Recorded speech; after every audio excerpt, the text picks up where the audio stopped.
자네는 양심도 없나? 가진 것도 없는 빈털터리가 돼서 무슨 염치로 내 집에서 밥을 먹고 잠을 자려고 해? 처음에는 장보기와 저녁 설거지 같은 간단한 일들을 시켰지만 언젠가부터 모든 집안일이 그의 차지가 되었습니다.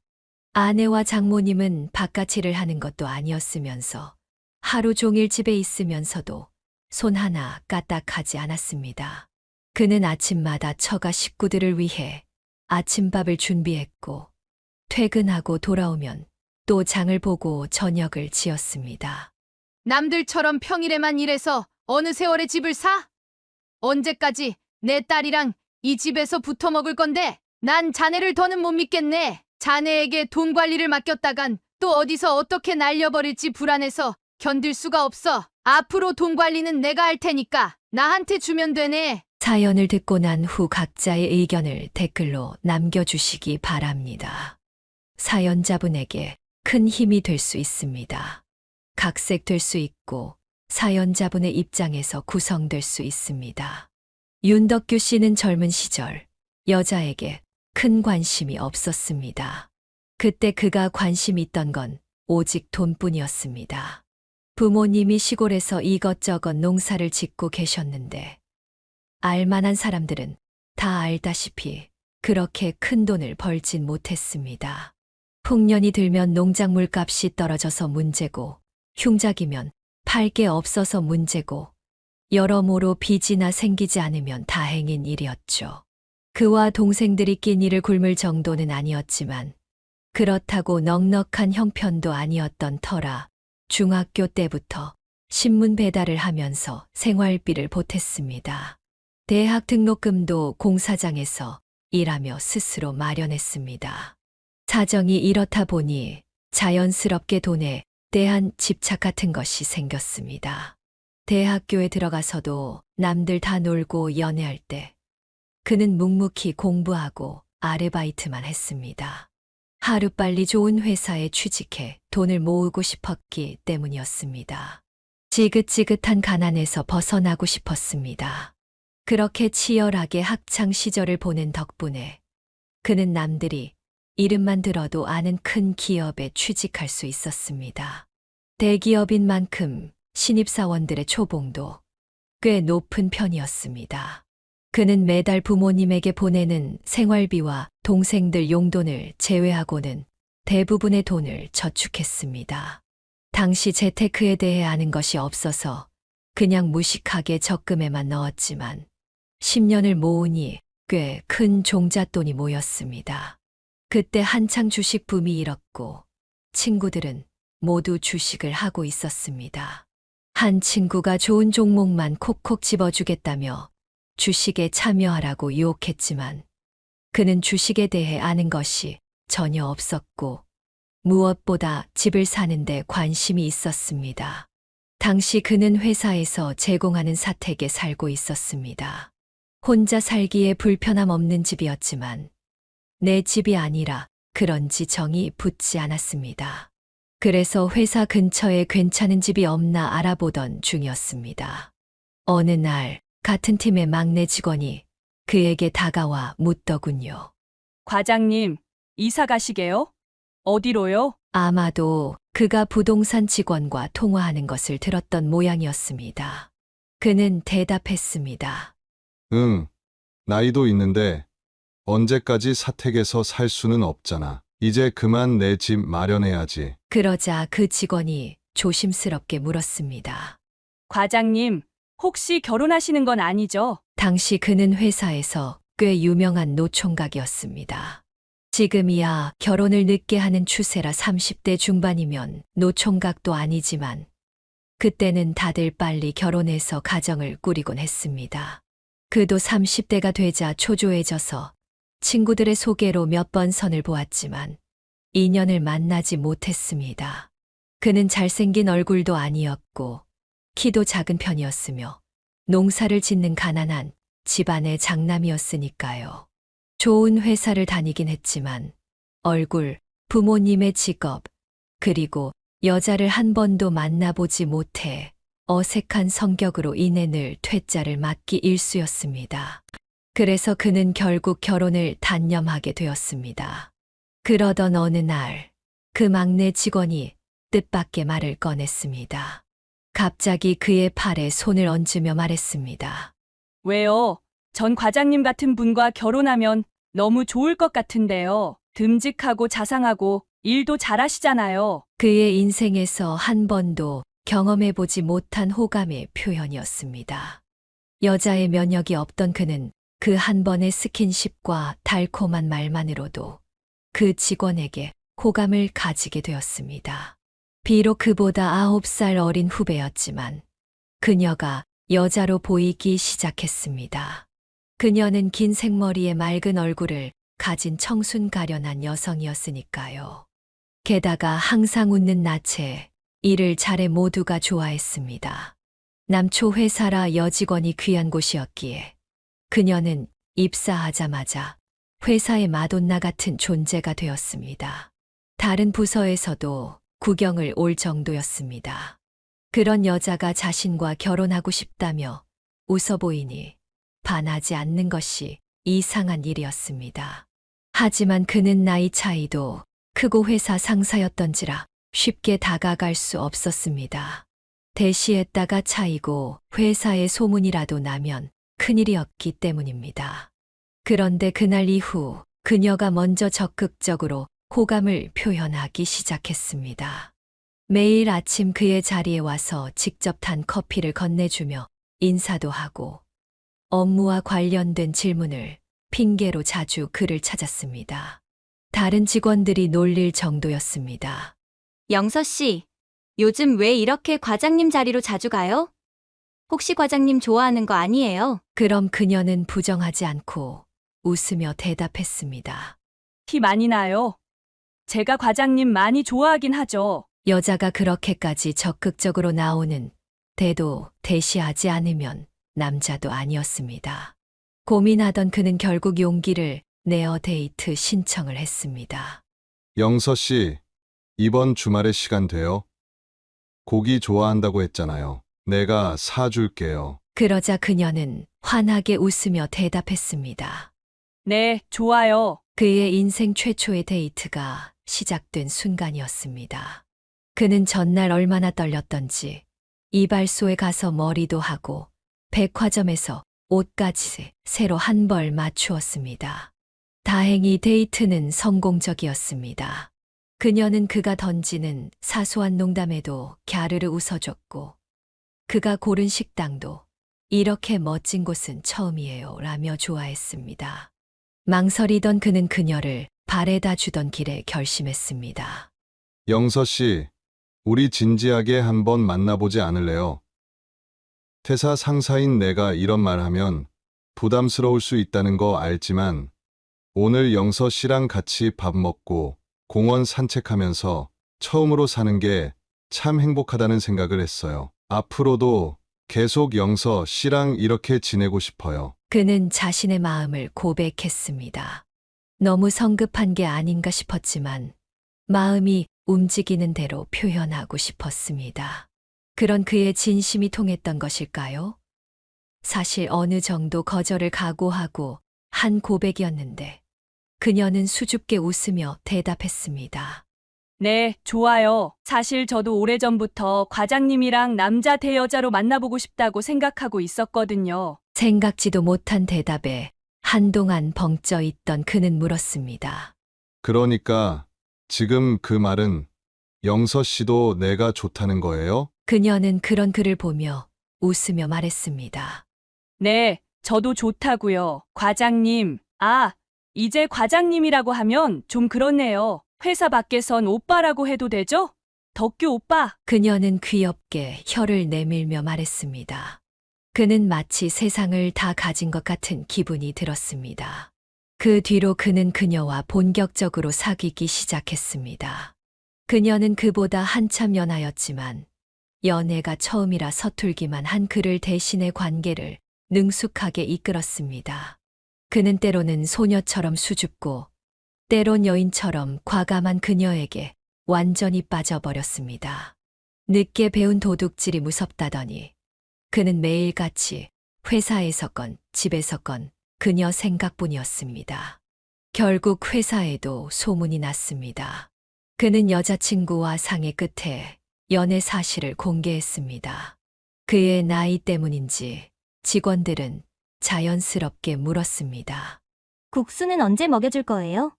물론 그도 여자친구와 결혼을 생각해 보지 않은 것은 아니었지만 다른 사람의 입에서 그 말을 들으니 현실감이 확 들었습니다. 그러자 미뤄뒀던 이사 문제도 다시금 떠올랐습니다. 집을 사는 것은 인생에서 몇 안 되는 큰 결정 중 하나였기 때문에 신중을 기할 수밖에 없었습니다. 하지만 이제는 그 혼자만의 집이 아니라 여자친구와 둘이 함께 살 집, 그리고 미래의 아이와 함께 살 집을 생각하게 되었습니다. 결심한 그는 바로 여자친구를 찾아갔습니다. 준비한 꽃다발을 건네며 말했습니다. 영서야, 나 지금 사는 사택에서 나가려고 했던 거 알지?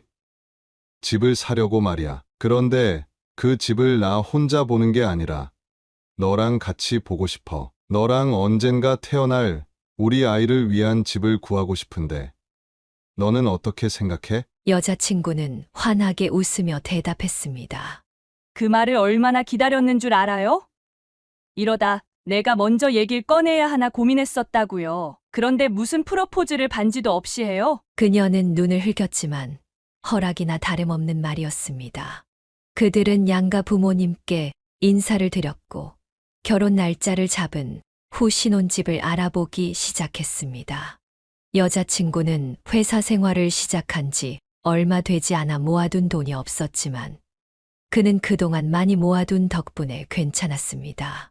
하지만 몇 날 며칠을 부동산을 찾아다녀도 좀처럼 마음에 드는 집을 찾을 수 없었습니다. 그와 그녀는 평생 살 집이라고 생각하고 고르다 보니 신중해질 수밖에 없었습니다. 결국 그들은 결혼 후 잠시 처가살이를 하며 천천히 집을 알아보기로 결정했습니다. 그의 부모님은 고향에 계셨지만 여자친구의 부모님은 회사 근처 낡은 빌라에서 살고 있었습니다. 여자친구의 부모님도 경제적으로 넉넉하지 않았고 그 빌라가 그들의 전 재산이나 다름없었습니다. 그들은 신혼집을 구하기 전에 결혼식을 먼저 올렸습니다. 신혼여행을 다녀온 후 처갓집에 짐을 풀었습니다. 아내가 혼자 쓰던 방에 침대만 큰 걸로 바꾼 초라한 신방이었지만 그들은 괜찮았습니다. 마음에 드는 집을 찾기만 하면 바로 분가할 예정이었으니까요. 그는 매일 출퇴근을 해야 했지만 아내는 회사를 그만두고 열심히 집을 알아보러 다니기 시작했습니다. 아내는 더 많은 집을 보고 싶다며 이 일로 운전면허까지 땄습니다. 그런 아내의 노력 덕분이었을까요? 그들은 회사에선 좀 멀지만 역세권에 급매물로 나온 아파트를 싸게 계약할 수 있었습니다. 아내는 그 집을 매우 마음에 들어 했습니다.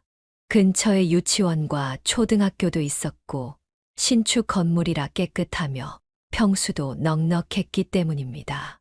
그는 주말에 그 집을 보자마자 바로 사랑에 빠지고 말았습니다.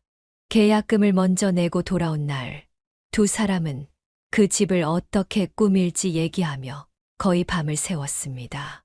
여기는 우리가 쓸 방, 여기는 서재, 그리고 여기는 태어날 우리 아이 방. 그렇게 미래를 얘기하는 것만으로도 이미 그 집을 산 것처럼 행복했습니다. 하지만 그때는 미처 알지 못했습니다. 그 모든 것이 부질없는 일이 될 줄은요. 모든 일은 고향 친구에게서 걸려온 전화 한 통에서 시작되었습니다. 초중고를 함께 나온 형제나 다름없는 친구였습니다. 늘 밝고 개구진 친구였는데 그날따라 이상하게 힘이 없었습니다. 그는 걱정스러운 목소리로 물었습니다. 야, 무슨 일 있어? 왜 이렇게 기운이 없어? 그러자 친구는 웃기만 했습니다. 확실히 무슨 일이 있는 게 분명했습니다. 그가 더 캐물으려던 찰나 친구가 갑자기 말했습니다. 야, 덕규야. 정말 염치 없는 부탁인 거 아는데 혹시 돈 좀 없냐? 내가 올인한 주식이 상장 폐지되는 바람에 좀 힘들어졌다. 이러다 우리 회사까지 문 닫을 판이야. 나 1억만 빌려줄 수 없을까? 내가 일주일 안에 꼭 갚을게. 거래처에서 다음 주에 거래 대금만 받으면 바로 갚을 수 있어. 진짜야. 친구는 고향에서 작은 제조업체를 운영하는 사장이었습니다. 부모님은 그 지역에서 알아주는 유지였고, 친구는 어릴 때부터 부족함 없이 자랐습니다. 그는 망설였습니다. 그가 아직 총각이라면 또 모르겠지만 이미 유부남이었고, 모아둔 돈은 모두 집 잔금으로 쓰일 예정이었습니다. 하지만 친구를 외면하기도 어려웠습니다. 더군다나 그 친구는 그가 경제적으로 힘들 때마다 도와준 사람이었습니다. 심지어 대학 시절 학비가 부족해 휴학하려 했을 때 친구 부모님이 대신 학비를 빌려주기도 했습니다. 결국 그는 친구에게 말했습니다. 지금 돈이 전부 신혼집에 묶여 있거든. 일단 부동산하고 얘기해서 잔금 날짜를 좀 미뤄볼게. 일주일이면 갚을 수 있는 거지? 친구는 울먹이며 말했습니다.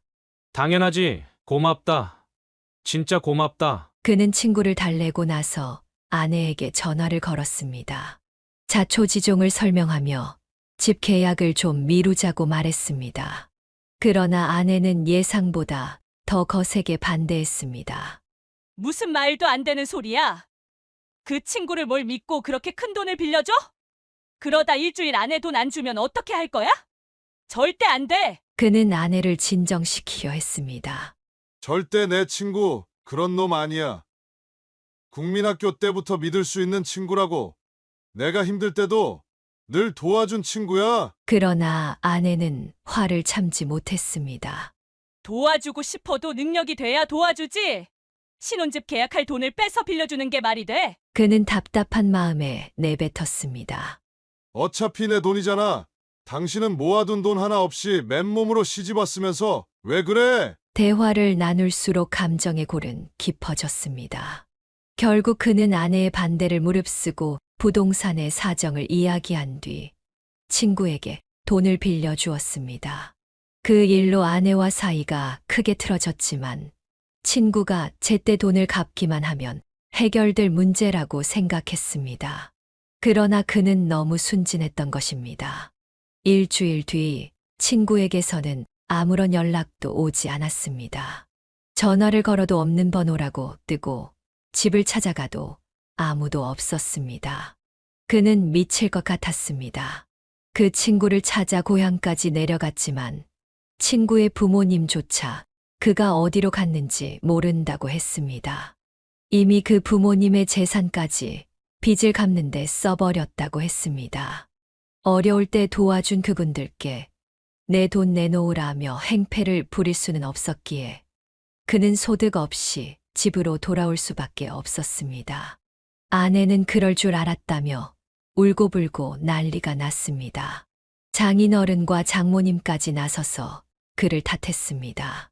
특히 평소 우리 사위라며 다정하게 대하던 장모님은 180도 달라진 태도로 그를 놀라게 했습니다. 장모님은 그의 뺨까지 때리며 소리쳤습니다. 아니, 어떻게 그런 큰일을 우리하고 상의도 없이 혼자 저질러? 내가 9살이나 많은 노총각이었던 자네를 왜 받아줬는데 모아둔 돈이 있어서 우리 딸 고생은 안 시킬 거라고 생각했으니까 받아준 거야. 그런데 이렇게 뒤통수를 치다니? 장모님은 노발대발하셨고 그는 손이 발이 되도록 빌었습니다. 정말 죄송합니다. 장모님, 제가 장모님 뵐 면목이 없습니다. 하지만 조금만 기다려주세요. 그 친구를 어떻게든 꼭 찾아서 돈을 다시 돌려받을 겁니다. 그는 눈물까지 흘리며 말했습니다. 장모님은 비웃으며 말했습니다. 말이 되는 소리를 해. 핸드폰까지 없애고 잠수 탄 놈을 자네가 무슨 수로 찾아? 장모님은 다시 그에게 달려들며 마구잡이로 때리기 시작했습니다. 그는 그런 장모님에게 감히 반항도 하지 못하고 속수무책으로 맞기만 했습니다. 그나마 장인어른이 말리셨습니다. 이 사람아, 그만해. 이렇게 한다고 돈이 돌아오는 것도 아니잖아. 그 후로 그는 회사의 휴가까지 내고 친구를 찾으러 다녔습니다. 하지만 하늘로 솟은 건지 땅으로 꺼진 건지 어디에서도 친구의 흔적을 찾을 수 없었습니다. 그렇게 1달, 2달, 3달이 지나고 반년쯤 되자 그는 체념하게 되었습니다. 그냥 인생 공부했다고 생각하고 모든 걸 새로 시작하기로 마음먹었습니다. 아내는 경찰에 사기죄로 신고하자고 했지만 그는 차마 친구를 제 손으로 범죄자로 만들 수는 없었습니다. 아내는 그에게 온갖 욕설을 퍼부었습니다. 병신 같은 놈! 쪼다 같은 놈! 그는 늘 순수하고 얌전하던 아내가 이런 면모를 보일 줄은 상상도 못했습니다. 하지만 누구를 탓하겠습니까? 그가 천사 같던 아내를 그렇게 만든 것이었으니까요. 그는 아내의 모든 욕설과 화를 묵묵히 감당했습니다. 하지만 장모님의 괴롭힘만큼은 도무지 견디기 힘들었습니다. 그리고 그는 모진 처가살이를 시작하게 되었습니다. 장모님은 그를 종 취급하기 시작했습니다. 자네는 양심도 없나? 가진 것도 없는 빈털터리가 돼서 무슨 염치로 내 집에서 밥을 먹고 잠을 자려고 해? 장모님은 매일같이 그를 부려먹었습니다. 처음에는 장보기와 저녁 설거지 같은 간단한 일들을 시켰지만 언젠가부터 모든 집안일이 그의 차지가 되었습니다. 아내와 장모님은 바깥 일을 하는 것도 아니었으면서 하루 종일 집에 있으면서도 손 하나 까딱하지 않았습니다. 그는 아침마다 처가 식구들을 위해 아침밥을 준비했고 퇴근하고 돌아오면 또 장을 보고 저녁을 지었습니다. 그리고 다들 밥을 먹는 동안 설거지, 빨래, 청소 등 밀린 집안일을 처리해야 했습니다. 주말에도 쉴 수 없었습니다. 장모님은 말했습니다. 남들처럼 평일에만 일해서 어느 세월에 집을 사? 언제까지 내 딸이랑 이 집에서 붙어 먹을 건데? 결국 그는 대학생 때나 해보던 대리기사 일을 다시 시작했습니다. 조금이라도 돈을 더 벌기 위해 밥도 건너뛰기 일쑤였고 그렇게 번 돈은 모조리 장모님께 드려야 했습니다. 장모님은 말했습니다. 난 자네를 더는 못 믿겠네. 자네에게 돈 관리를 맡겼다간 또 어디서 어떻게 날려버릴지 불안해서 견딜 수가 없어. 앞으로 돈 관리는 내가 할 테니까 나한테 주면 되네. 그렇게 장모님은 그의 월급과 알바비를 모두 가져갔습니다. 그는 지은 죄가 있기에 아무 말도 하지 못했습니다. 그저 매일같이 노예처럼 일했습니다. 평일에는 집안일과 회사일, 주말에는 대리 기사일로 몸이 부서지라 일했습니다. 너무 힘들어 회사에서 코피를 흘리는 일도 자주 있었습니다. 사정을 모르는 회사 사람들은 말했습니다. 아니, 남들은 결혼하면 살이 찌던데 과장님은 왜 자꾸 살이 빠져요? 집에서 와이프분이 너무 괴롭히는 거 아니에요? 그는 그저 웃으며 넘겼습니다. 사정을 말해봤자 자신의 얼굴에 침 뱉기나 다름없었으니까요. 그는 시간이 해결해 줄 거라고 믿었습니다. 묵묵히 모든 걸 인내하고 견디다 보면 언젠가는 아내와 장모님의 마음도 풀릴 거라고 생각했습니다. 그러나 그것은 그의 부질없는 바람일 뿐이었습니다. 시작은 달라진 아내의 태도였습니다.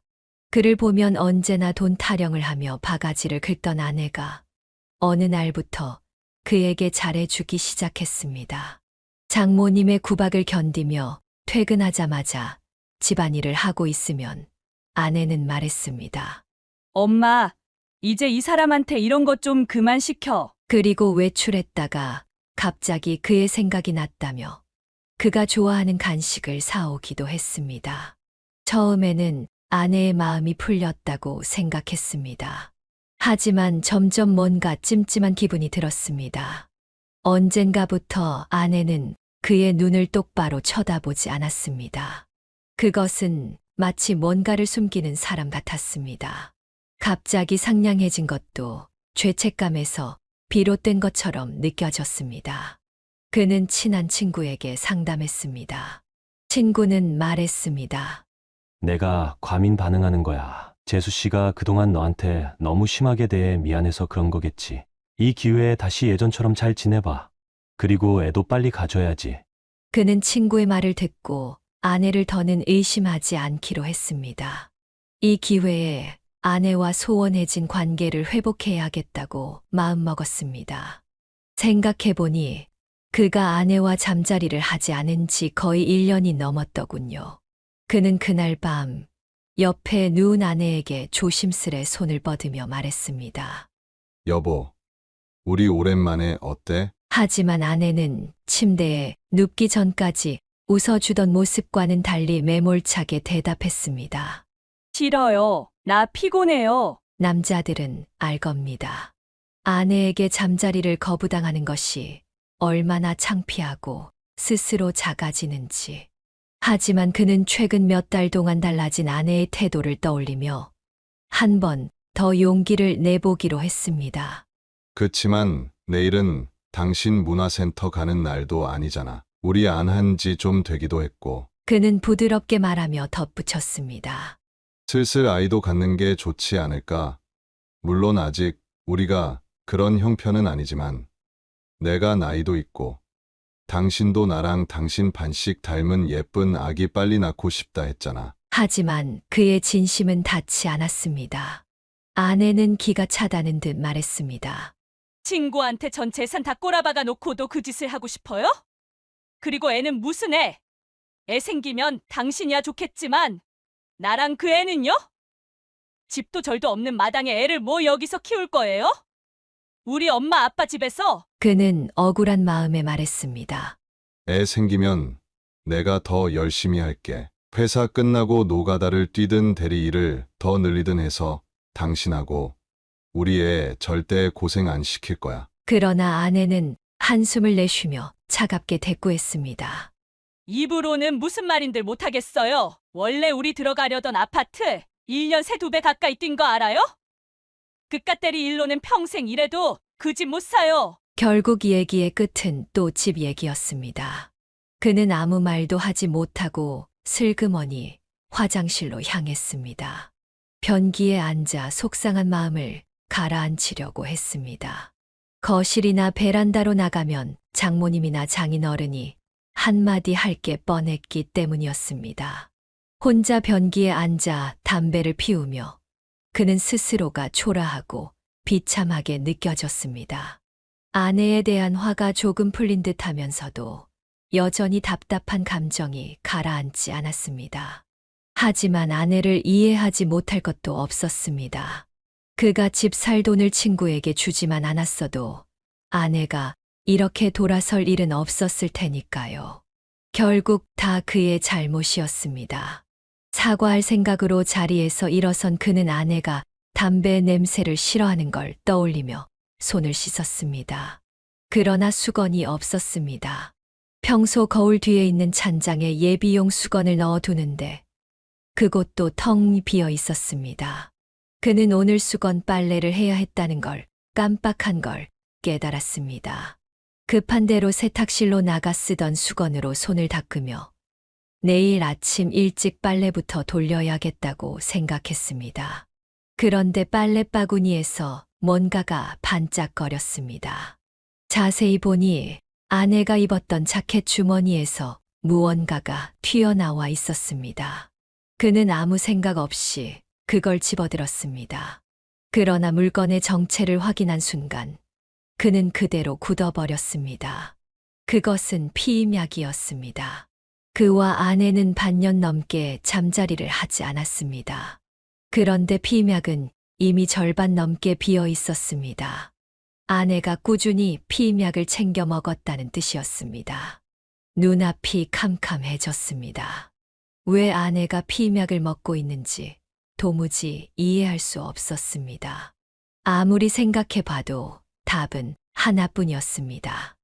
요즘 아내는 문화센터 친구들과 약속이 있다며 저녁에 늦게 들어오거나 주말에도 친구들을 만난다며 외출하곤 했습니다.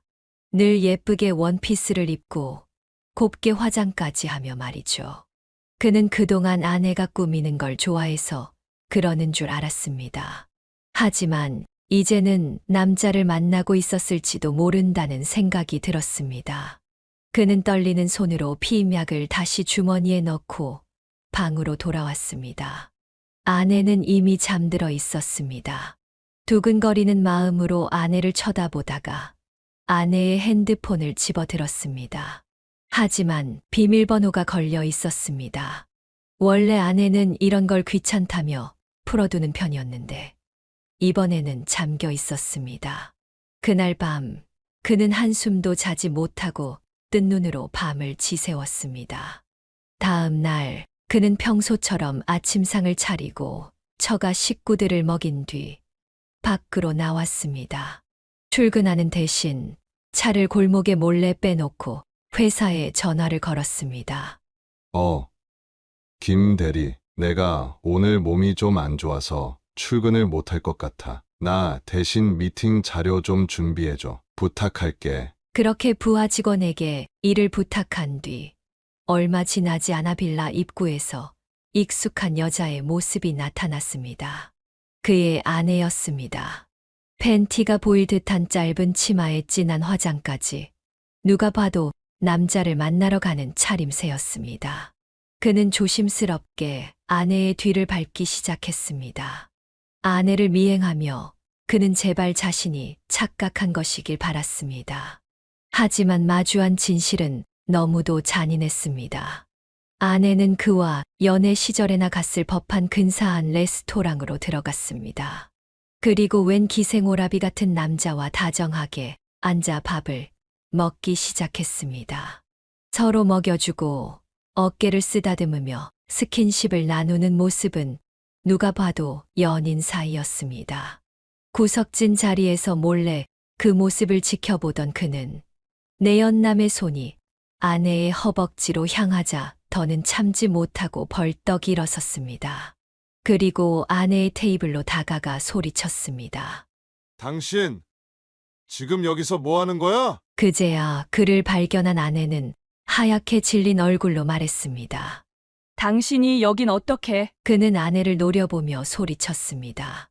지금 그게 중요해? 당장 일어나! 그는 아내가 당연히 자신의 말을 듣고 일어설 줄 알았습니다. 그리고 변명을 하든 사과를 하든 할 거라고 생각했습니다. 하지만 아내는 그의 기대를 무참히 저버렸습니다. 아내는 옆에 있는 내연남에게 다가가 말했습니다. 오빠, 오해하지 말아요. 나 저 사람이랑 아무 사이도 아니에요. 그는 기가 막혔습니다. 남편인 자신이 아닌 내연남에게 매달리는 아내를 보고 있자니 분노가 치밀어 올랐습니다. 그는 아내에게 소리쳤습니다. 당신 지금 미쳤어? 아무 사이도 아니라고? 우리가 결혼해서 같이 산 기간이 얼만데 아무 사이도 아니야? 그는 내연남에게도 눈을 부라리며 말했습니다. 넌 대체 뭐 하는 놈이야? 유부녀랑 붙어 먹어? 너 같은 놈은 간통죄로 콩밥 좀 먹어야 돼. 그러자 내연남은 헛웃음을 치며 자리에서 일어나더니 아내를 차갑게 노려보며 말했습니다. 지금 유부녀면서 맞선을 본 거예요? 미쳤어요? 아내는 당황한 표정으로 내연남의 팔에 매달리며 말했습니다. 오빠, 아니에요. 나 결혼한 거 아니에요. 혼인신고도 안 했는걸요. 법적으로 깨끗해요. 나 처녀예요. 그 순간 그는 뒤통수를 얻어맞은 것처럼 멍해졌습니다. 그는 아내에게 물었습니다. 혼인신고를 안 했다니? 당신 지금 그게 무슨 말이야? 그는 아내에게 물었습니다. 그게 무슨 말이야? 그러자 아내는 말했습니다. 말 그대로예요. 엄마가 집 계약하기 전까진 혼인신고하지 말라고 해서 미뤄뒀던 건데 당신이 신혼집 그렇게 멍청하게 날려버린 뒤로는 정말 다행이다 싶었어요. 우리 법적으로 아무 사이도 아니에요. 그러니까 난 바람 핀 것도 아니고 떳떳하다고요. 아내는 악에 받쳐 소리쳤습니다. 그의 마음은 청천벽력 같았습니다. 배신감에 두 손이 덜덜 떨렸습니다. 아니, 당신 지금 그걸 말이라고 해? 그게 진짜야? 아내는 무심하게 대꾸했습니다.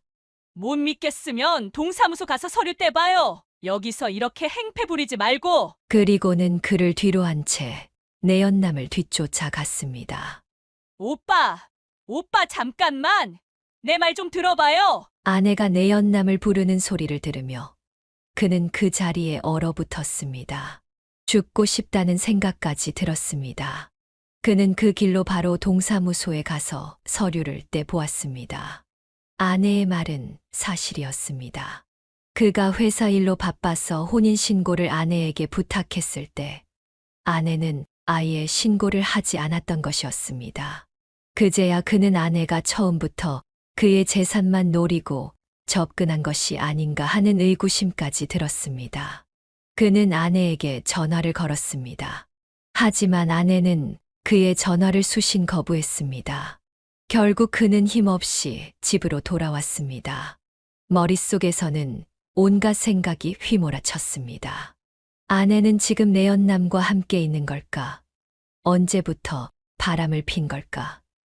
이미 그 자식과 갈 때까지 간 것일까? 그런데 놀랍게도 아내는 이미 집에 들어와 있었습니다. 아내는 장인어른과 장모님 앞에서 울면서 말하고 있었습니다. 어떡해요? 재민 씨가 이제 나 꼴도 보기 싫대요. 다신 만나고 싶지 않대요. 이대로 헤어지게 생겼는데 어쩌면 좋아요? 그는 충격에 빠졌습니다. 장인어른과 장모님도 아내가 다른 남자를 만나고 있었다는 걸 알고 있었던 것입니다. 그는 집 안으로 들어가 소리쳤습니다. 영서가 다른 놈 만나는 거 두 분도 알고 계셨어요? 장인어른은 당황한 표정으로 말했습니다. 일단 자네도 진정 좀 하고 이리 와서 앉게. 그러나 장모님은 달랐습니다. 그녀는 그를 보자마자 화를 내며 말했습니다. 그래, 내가 영서한테 그 남자 소개시켜줬네. 어렵게 친구 소개로 물어본 맞선 자리인데 그걸 그렇게 행패를 부려서 망쳐놓으면 어쩌자는 거야? 그는 기가 막혔습니다. 맞선이라뇨? 아니, 이렇게 남편인 제가 두 눈 시퍼렇게 뜨고 살아있는데 어떻게 맞선을 보게 합니까? 그러자 장모님은 비웃으며 말했습니다. 두 눈 시퍼렇게 뜨고 살아있으면 뭐해? 집도 절도 없는 거지 새낀데. 그 남자는 자네하고 차원이 달라. 변호사라고, 변호사. 지금 자네 때문에 변호사 사위가 날아가게 생겼는데 어떻게 할 거야? 그는 분노에 찬 목소리로 물었습니다. 그렇게 제가 못마땅했으면 왜 결혼하라고 허락하셨습니까? 그리고 혼인신고는 왜 하지 말라고 하신 거예요? 어떻게 이렇게 다 짜고 사람 하나를 바보로 만들 수가 있어요? 장모님은 악에 받쳐 소리쳤습니다. 그래서 뭐 바보 돼서 억울해? 열받아? 그럼 뭐 집도 절도 없는 자네가 뭘 어쩔 건데? 억울하면 나가. 당장 내 집에서 썩 꺼지라고. 장모님의 고함에 그는 더는 아무 말도 할 수 없었습니다. 아내도 그런 그를 외면하며 모른 척했습니다. 세상에 혼자 남겨진 것 같은 외로움과 배신감이 그를 휩쓸었습니다. 어떻게 저한테 이러실 수가 있어요? 그는 더는 참을 수 없었습니다. 나가라고 하면 못 나갈 것도 없다는 생각에 그는 그대로 집을 뛰쳐나왔습니다. 하지만 비참하게도 그의 월급과 대리 기사로 번 돈은 전부 장모님에게 바쳐 술 한 잔 살 돈조차 없었습니다. 밤거리를 배회하던 그는 결국 회사로 향했습니다. 사무실에 딸린 직원용 숙직실에서 하룻밤 묵을 생각이었습니다. 그때 갑자기 그의 핸드폰이 울렸습니다. 혹시 아내에게서 연락이 온 건가 싶어 황급히 핸드폰을 꺼내 들었습니다.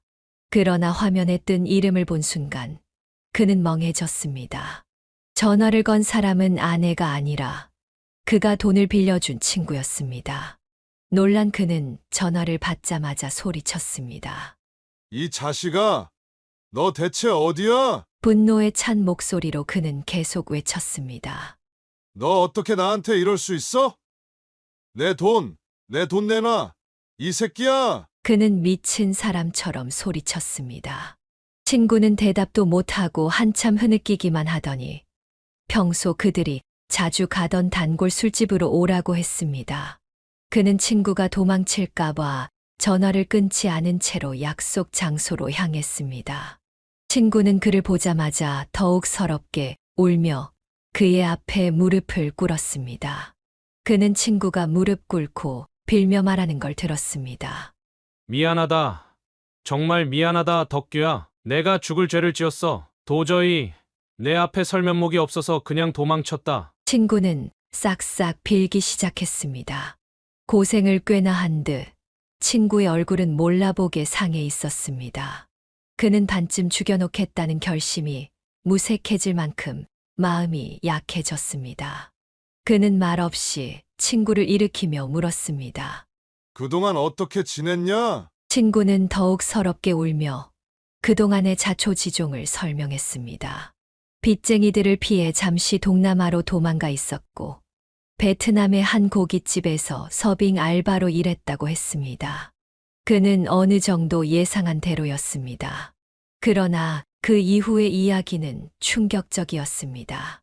그나마 조금 챙겨갔던 돈도 다 떨어져서 뭐든 해야 했어. 그래서 베트남의 고깃집에서 서빙을 시작했는데 삼겹살이나 불고기 같은 걸 현지화해서 팔기 시작했거든. 그랬더니 대박이 난 거야. 사장님이 다 내가 한 일이라면서 가게를 내보라고 돈도 빌려주고 직원들도 빌려주셨지. 덕분에 지금은 체인점도 여러 개 있고 먹고 살 만해졌어. 그래서 더는 널 외면할 수 없어서 이렇게 용기를 내서 찾아온 거야. 친구는 품속에서 서류 뭉치를 꺼내 그에게 내밀었습니다. 이게 뭐야? 그는 물었습니다. 그러자 친구는 대답했습니다. 집 계약서야. 원래 내가 신혼집으로 하려고 했던 그 아파트 있잖아. 다른 친구들한테 얘기 다 들었다. 너 나 때문에 그 집 계약도 못하고 처가살이 하고 있다며. 다행히 부동산에 알아보니까 다른 호수가 비어 있어서 계약금 넣고 잡아뒀어. 내일 나랑 같이 부동산 가서 계약하자. 친구는 말을 이었습니다. 아, 그렇다고 내 돈 안 돌려주는 건 아니야. 그때 내가 빌려준 돈은 통장에 다시 이체했어. 이 집은 내가 너한테 주는 이자라고 생각해. 정말 미안했고 또 고마웠다. 친구는 다시 고개를 숙였습니다. 갑작스러운 일에 그는 어안이 벙벙했습니다. 이게 꿈인지 현실인지 분간이 되지 않았습니다. 친구와 헤어진 후 그는 멍하니 밤거리를 걷기 시작했습니다. 정신을 차려보니 어느새 다시 집 앞에 와 있었습니다. 잠시 망설이던 그는 다시 집으로 들어갔습니다. 처가 식구들은 아무 일 없었던 것처럼 TV를 보고 있었습니다. 장모님은 그를 보자마자 비웃으며 말했습니다. 거봐, 내가 자네 그렇게 다시 돌아올 줄 알았네. 집도 절도 없는 거지 새끼가 가면 어딜 가겠어?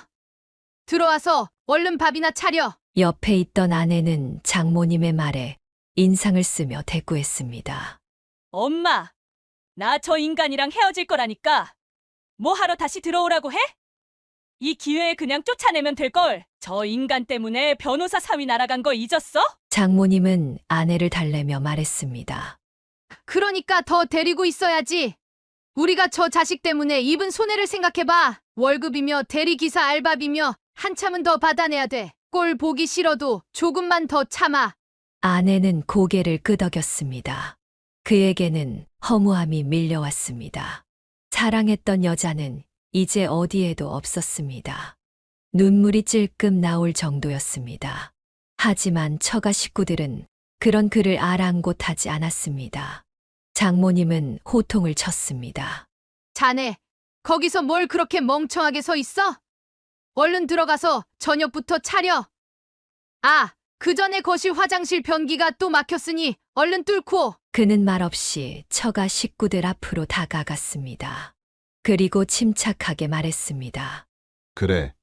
당신이 나 그렇게 꼴 보기 싫으면 우리 이혼하자. 아니, 이혼할 것도 없지. 혼인신고도 안 했다며. 그는 아내에게 차분하게 말한 뒤 장모님을 향해 선언했습니다.